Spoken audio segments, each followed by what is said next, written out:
Doctor, मैं तो periods में थी, फिर प्रेग्नेंट कैसे हो गई? क्या पीरियड्स में भी कंसीव किया जा सकता है?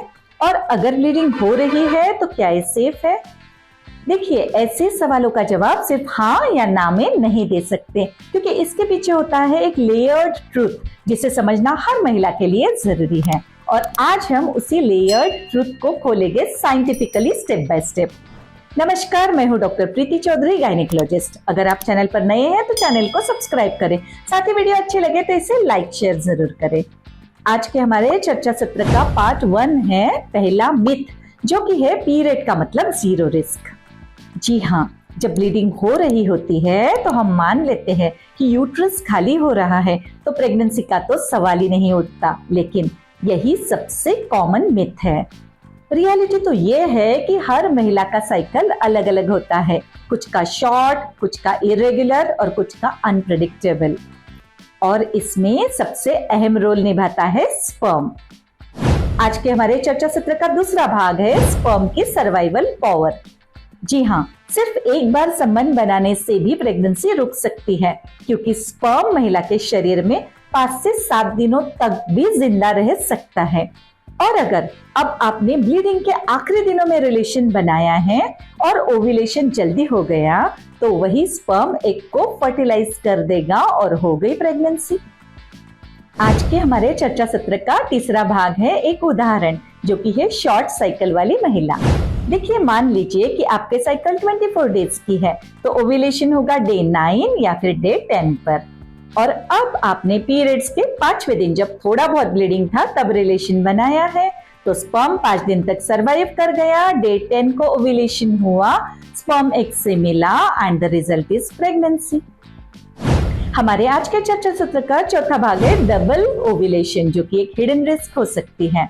जी हाँ, कुछ महिलाओं में, रेयर केसेस में, एक साइकिल में 2 बार ओव्यूलेशन होता है, यानी कि 2 एग्स एक ही साइकिल में निकलते हैं।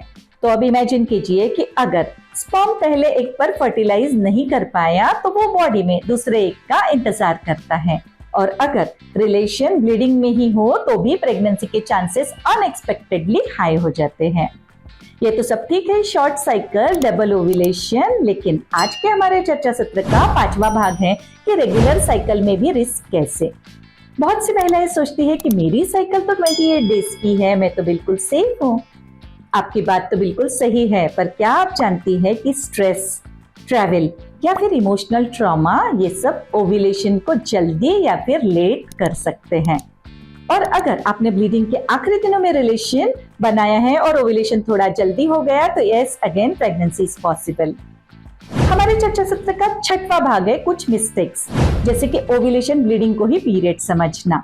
ये सबसे कंफ्यूजिंग मिस्टेक होती है।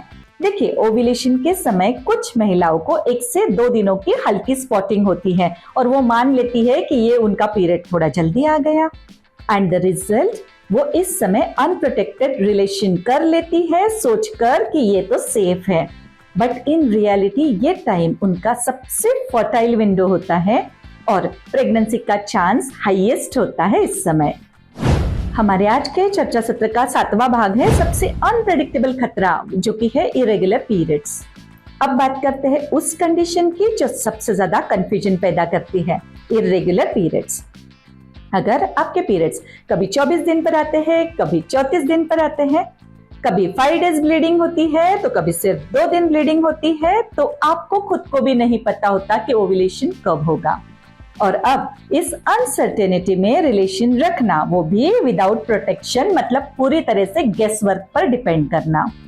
और यही गेस वर्क कभी कभी सिर्फ एक संबंध से भी अनप्रोटेक्टेड प्रेगनेंसी का कारण बन जाता है। और कई बार महिलाओं को याद भी नहीं रहता कि उनका फर्टाइल टाइम कब था, क्योंकि उन्हें खुद अपने साइकिल्स का अंदाजा नहीं होता। हमारे आज के चर्चा सत्र का 8वां भाग है इमोशनल फॉल आउट। जब मिस्ड पीरियड के बाद टेस्ट पॉजिटिव आती है, तब शॉक लगता है। एक महिला सोचती है कि मैंने तो सिर्फ पीरियड्स में ही रिलेशन बनाया था, तो फिर मैं प्रेग्नेंट कैसे हो गई। कई बार महिलाएं खुद को ब्लेम करने लगती हैं, लेकिन ट्रुथ तो ये है कि इसमें आपकी कोई गलती नहीं, बस आपके पास ये जानकारी नहीं थी। इस अनवांटेड प्रेगनेंसी को हम आसानी से एमटीपी पिल से कैंसिल कर सकते हैं और इस पर मैं ऑलरेडी लॉन्ग वीडियो बना चुकी हूँ, आप उसे जाकर जरूर देखें। हमारे आज के चर्चा सत्र का 9वां भाग है final scientific truth. Truth number 1 कि स्पर्म 5 to 7 डेज तक जिंदा रह सकते हैं। ट्रुथ नंबर 2 कि ओव्यूलेशन कभी भी प्रीपोन या पोस्टपोन हो सकता है। ट्रुथ नंबर 3 ओव्यूलेशन ब्लीडिंग अक्सर कंफ्यूजिंग होती है। ट्रुथ नंबर 4 कि शॉर्ट साइकिल्स और डबल ओव्यूलेशन भी रेयर नहीं है। And truth number 5 yes, irregular cycles में कोई सेफ विंडो गारंटेड नहीं होती, इसलिए मान लेना कि पीरियड्स के समय रिलेशन सेफ है ये एक डेंजरस मिथ है।